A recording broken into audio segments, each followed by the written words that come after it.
inna sa'yakum la shatta, hakika shughuli zenu nyinyi nimeziumba ni tofauti. Yani sisi binadamu Mwenyezi Mungu Subhanahu wa Ta'ala kama alivyotupangia, kila mmoja amempa shughuli yake, na Mtume Muhammad sallallahu alaihi wasallam anasema i'malu fa kullu muyassarun lima khuliqa la, fanyeni kwa sababu kila mmoja Mwenyezi Mungu amemfanyia wepesi katika kipaji chake alichomuumbia. Yani miongoni mwetu sisi kuna mashehe, kuna madarueshi, kuna mafundi, kuna askari, kuna madreva, kuna wavuvi, wewe unajua kuna nani? Daktari, wengine kuna wachoraji, kuna wahandisi, kuna yani, ili dunia iende wapatikane wakulima, wapatikane wafanya biashara. Hata huu msikiti hauwezi kuwa msikiti bila kuna imamu, kuna mfagiaji, kuna muadhini, kuna waumini. Tukiwa wote ni maimamu, msikiti utakuwa na fujo.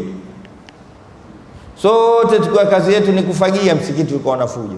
Lazima kila mmoja ana eneo lake, sawa sawa.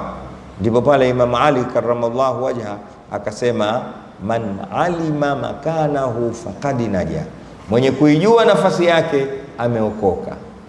Lazima ujue Mwenyezi Mungu Subhanahu wa Ta'ala amekupanga katika nafasi gani. Wewe hapo ulipo ni nani? Au jamii ikikuona wewe umetokea wanasema amekuja nani? Au amekuja mtu tumsali Mtume Muhammad. Hivi ukitokea mtaani kwenu wanakuambia we nani? Hebu nenda kajitizame, mana alima makanahu faqad naja, mwenye kuijua nafasi yake kaokoka. Lazima ukija wewe wajue amekuja Abubakar Adam imamu wetu, amekuja Shemzigwa daktari, kama hivyo anavyotokea. Kitokea mtu sasa kibaka huyo kaja, sawa. Wewe ukija wakati unaapia katika society unakuja kama nani? Sijui mmelitizama vizuri hili. Ndio mufti shekhe wetu Sheikh Abubakar bin Zubair bin Ali bwana anasema jitambue. Jitambue wewe ni nani. Usiishi kwa mazoea. Badilika sasa. Badilika, uache mazoea. Sasa jamani, hiyo somo letu pia lipo. Uandika hivyo. Wewe ni nani? Wewe mcheza mpira, wewe mcheza karate, au mcheza vitasa, mpiga ngoma, daktari, dereva. Manake unaweza ukatatiza watu ikiwa hujulikani we nani. Au tunakujua we ni, nitakupa mfano. Siku moja mimi nimekaa na mtu mmoja amenihadithia nafasi yake, mimi bwana kadha. Kumbe ananiongopea. Siku ya pili nimekwenda mtaa Kongo, namtembelea ndugu yangu Sheikh Hamis Changwalu, nimemkuta yeye kapiga winga, anauliza 300. Kumbe anauza mitumba. Lakini mwanzo alivyojitangaza sasa hivi kajipandisha juu kweli, mimi niko TRA bwana, usinione hivi. Nakuja tu hapa msikitini, lakini kule TRA mimi mtu mkubwa kweli. Mpaka nikasema basi mambo yangu yatakuwa mazuri, na mtu wa TRA ni akiagiza mipango kutoka Dubai nitamwambia ujamaa wangu tutafanya mambo mazuri katika mambo ya kodi nani. Siku ya pili namkuta mtaa wa Kongo na Grey kaka mata fulana Singlendi 300. Nikamwambia nyinyi mko wawili. Tumsalim Mtume Muhammad. Mnanielewa vizuri? Wewe nani mtaani? Jamii inakuchukua ni nani? Man alima makanahu faqad naja. Hapa naongea na watu wa dini. Nafasi yetu katika kuleta amani. Sisi ndo watu wa amani. Mwenyezi Mungu ajalie katika hao. Kwa lugha nyingine nasema itakuwa ni matatizo sisi, mfano msikiti huu. Tumemsikia khatibu hapo anatuzungumzia ihtanim khamsan qabla khams. Ile ndio kazi ya imamu. Ile ndio kazi ya shekhe. Chuma na upate faida ya mambo 5 kabla ya 5. Akaanza kutaja la kwanza, ujana wako kabla uzee wako, uhai wako kabla ya kifo chako. Hadithi ndefu, Mungu amlipe kila la kheri khatibu wetu wa leo.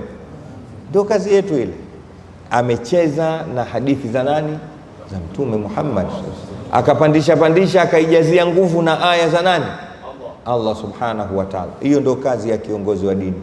Itakuwa vichekesho kasimama pale akaacha zile hadithi zilizopokewa na Imam Bukhari na Muslim muttafaqun alayhi au zingine za kina Imam Tirmidhi, tukamwona yuko pale anatunukulia hapa msikitini ilani ya chama chake. Itakuwa ajitambui. Namswalia Mtume Muhammad. Tumeelewana vizuri? Tunamuona kiongozi wa dini yupo katika kanisa, badala ya kunukulia Taurati na Injili anakuja na ilani ya chama chake. Maanake kazi yake yeye ni nyingine, anafanya kazi ya watu wengine. Wewe unatuchafulia. Mswalini Mtume Muhammad. Kila mmoja afanye kazi yake, sawa? Na kazi yetu sisi ndio kuibakisha ile amani, na ndio kazi aliyofanya Mtume Muhammad sallallahu alaihi wasallam. Rudi katika taarikhi, utakuta kila pahala Mtume sallallahu alaihi wasallam alikuwa anawafanya apologize, anawashusha watu katika amani kwanza. Hata kama unasikia katika Uislamu kuna kitu kinaitwa jihadi, jamaa, jihadi zote alizopigana Mtume Muhammad sallallahu alaihi wasallam kienda kujinusuru, hakuvamia zote. Hata hiyo Badru hakwenda kuvamia, alikwenda kufanyaje? Kujinusuru. Kwa hiyo siseme jihadi tukaonekana Waislamu kazi yetu sisi ni kupiga watu. Hakuna hicho kitu katika Uislamu. Dini yetu ni dinul amni, dini ya amani. Na inapotokea kwamba kuna haja ya watu kutopigana, tusipigane kabisa.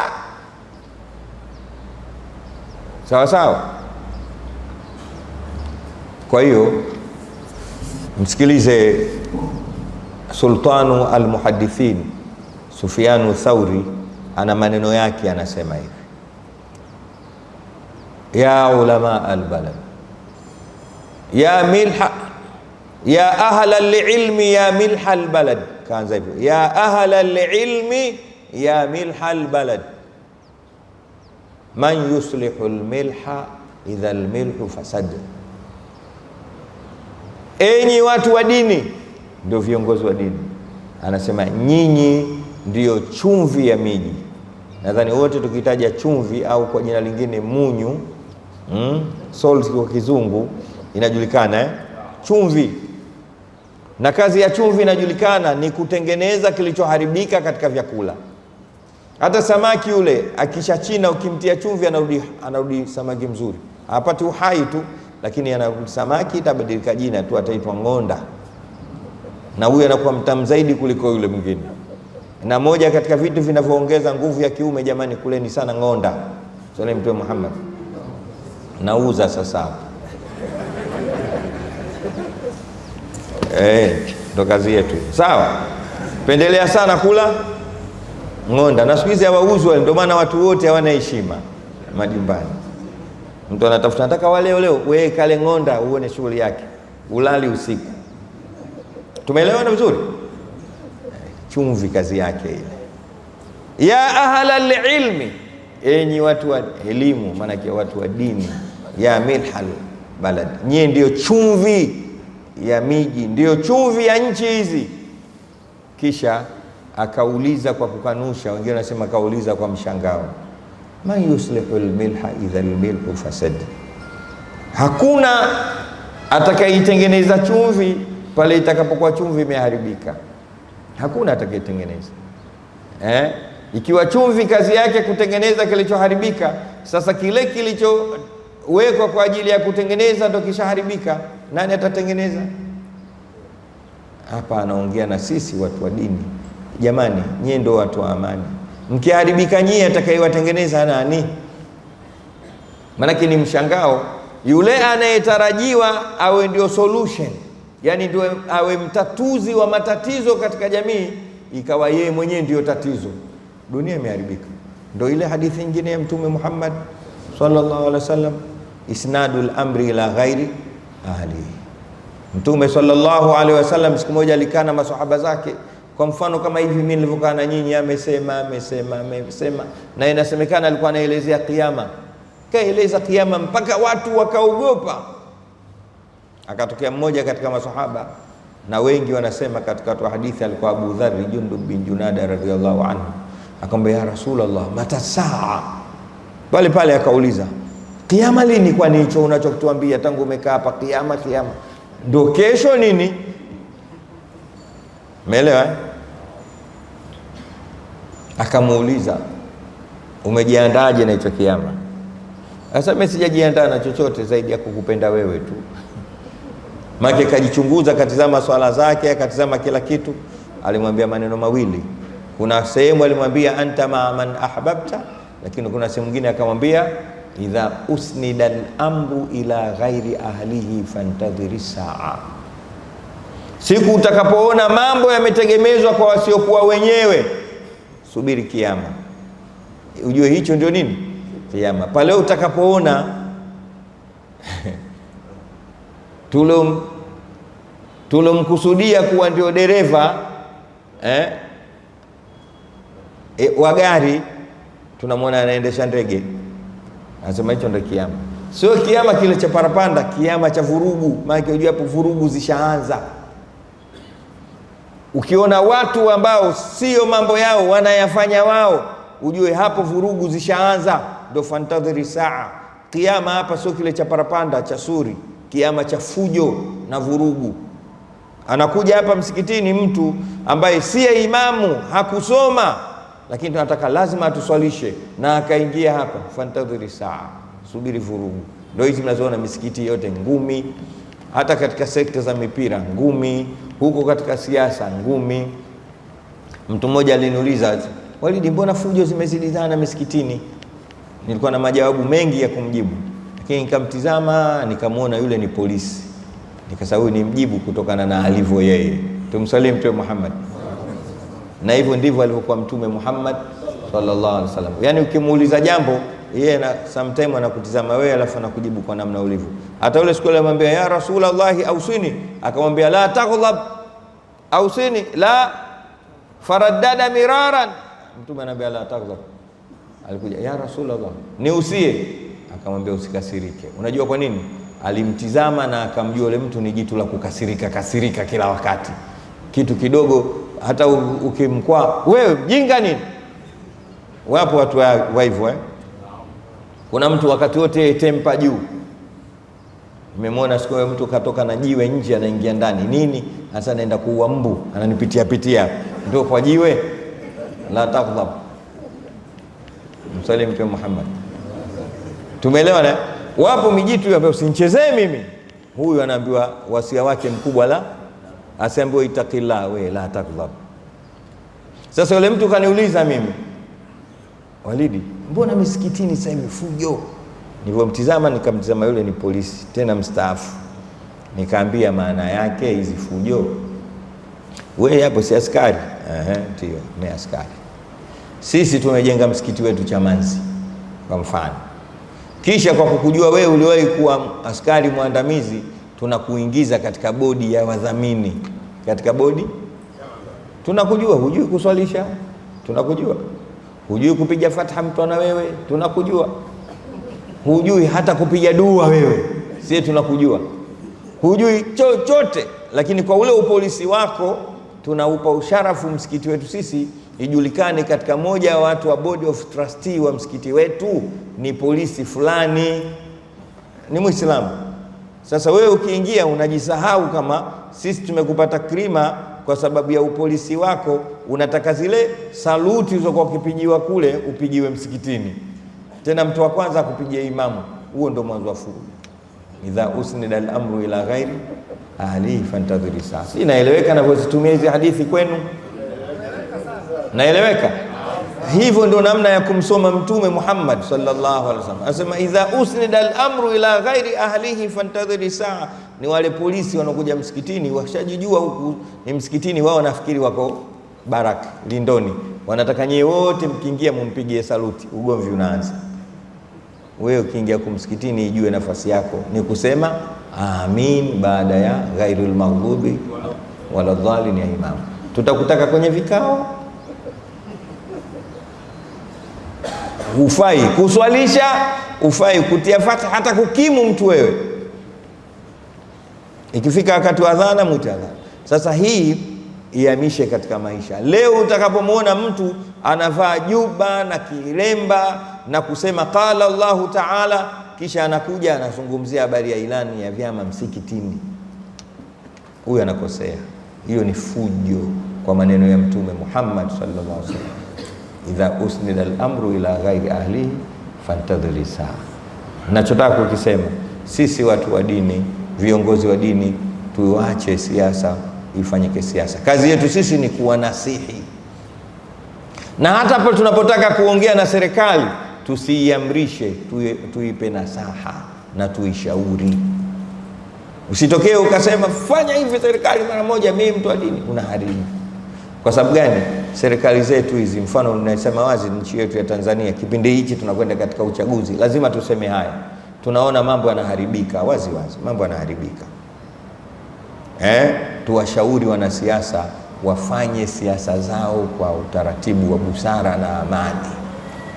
Lazima ikipatikana amani, wakachaguana au tukawachagua, wakipata nafasi waje kutuhusia hiyo haki, na sisi tuendelee kuwahusia haki.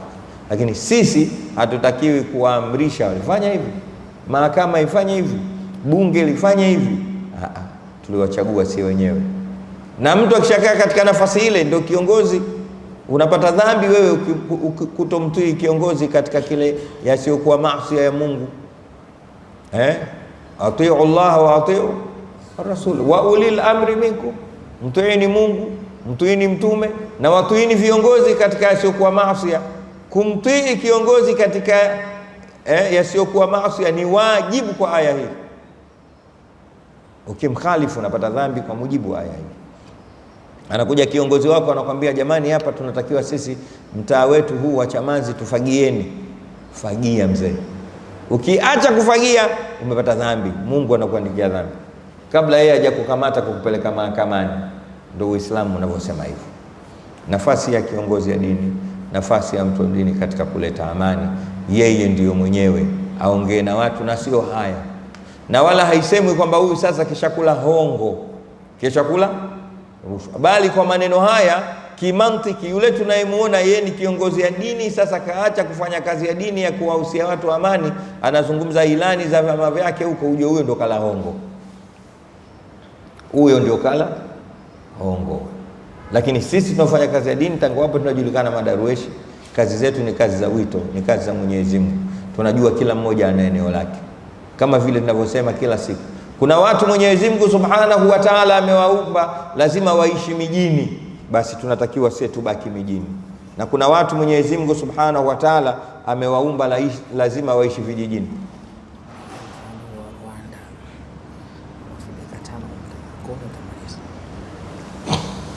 Tumeelewa naye? Kuna watu Mwenyezi Mungu amewaumba lazima waishi vijijini. Wewe unaweza kushangaa,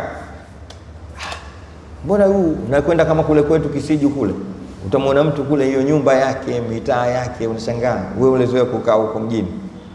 Lakini mwenyewe ana wasiwasi, nyumba ndogo, anaishi humo, anazaa watoto, ana afya kuliko wewe ule wa Zakaria yako. Wewe ukienda kule uwezi, na yeye akija huko hawezi.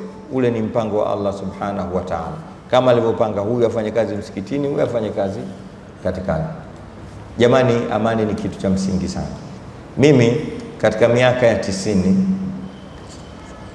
ile 95 94 nilikuwa nafanya kazi Relief Organization. Sheikh Talib alinipa kazi hiyo.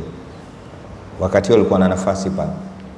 Ofisi ilikuwa mtaa wa Huru. Aliniita akaniambia, baba, kuna kazi nakupa. Nilifanya kazi katika kitengo cha misaada, na yeye ndo akawa bosi wangu. Nilikwenda katika vile vita vya kimbari Burundi na Rwanda. Nikifanya kazi chini ya watu wa United Nations, tunapeleka misaada. Jamani, niwaambieni ukweli, amani jamani, amani. Ilikuwa sisi tunaondoka na magari hapa, tunafika mpaka Mama Shilingi. Kutoka pale tunaingia Rwanda, njiani unakutana na maiti, nyie hapa wachache. Na sisi hatuwezi kwenda kule isipokuwa juu tusindikizwe na helikopta. Huku kuna kifaru na huku kuna kifaru, ndio tunapeleka msaada kwenda na kurudi. Nimeona kwa macho yangu mama aliyochanganyikiwa, nimekaa naye katika hema. Mimi nafasi yangu ilikuwa ya dini na kupeleka misaada. Kwa nini mama umechanganyikiwa? Anasema mimi sinione hivi, nimetia mtoni mimi mwenyewe watoto wangu 6 niliowaweka tumboni kila mmoja kwa miezi 9. Kisa tu na vita vile vilikuwa vya kidini, vita vya kikabila. Yeye alikuwa kabila lingine, lakini alizalishwa aliolewa na mume wa kabila lingine, makabila alikuwa akipigana. Wakamkamata, alikuwa anakimbia. Akamwambia sisi hatuna wasiwasi na wewe dada yetu, lakini watoto hawa hatuwataki. Mawili, ima ufe nao au watoto wafe, sisi tuondoke. Mmoja akasema wacha ujinga wewe, unamuuliza uzani huyu dada yetu tuondoka naye. Wakamweka wewe, kila mmoja. Mama yule aliwatupa mwenyewe watoto wake 6 mtoni, wakachukuliwa na mamba. Mnayataka mambo haya? Mwenyezi Mungu atukinge nayo. Twendeni tukitoka hapa wote tukahubiriane amani. Na wale watu wanaotaka twende huko tuambie hapana, sisi hatuyataki hayo. Mwenyezi Mungu ametupa tunu, na kikubwa msomee sura 105 mpaka 106. Alam tara kaifa faala rabbuka bi ashabil fil alam yaj'al kaidahum wa arsala alaihim tayran tarmihim bihijaratin faj'alahum ka'asfin. Hiyo 105. 106 inajazia hiyo liilafi quraishin ilafihim rihlatash shita'i was-sayf falyabudu rabb hadha albayti alladhi at'amahum min ju'in wa amanahum min khawf. Muabuduni Mwenyezi Mungu wa Al-Kaaba hii ambaye amewafanyaje? Amekupeni chakula, kila alichosema mtume katika hadithi ile, wa amanahum min khawf. Kwa hiyo alianza kumbe Mwenyezi Mungu kuwapa watu amani na chakula, kisha akamwambia niabuduni. Sije inaeleweka au muelewe vizuri? Falyabudu rabb hadha albayt alladhi at'amahum min ju'in wa amanahum. Aliwaambia nimeyafanya yale ili muendelee kuniabudu, niliwapa amani. Alikuja mtu anaitwa Abraha pale na vurugu zake, akataka kutimua. Mwenyezi Mungu akaingilia kati kuondosha vurugu zile, watu waendelee kufanya biashara zao, waendelee kula, wakapata amani. Mungu ambaendeleeni na amani kwanza, kisha ndio ibada. Amani kwanza, kisha ndio haki. Wama alaina illa albalaghul mubin. Wassalamu alaykum warahmatullahi wabarakatuh.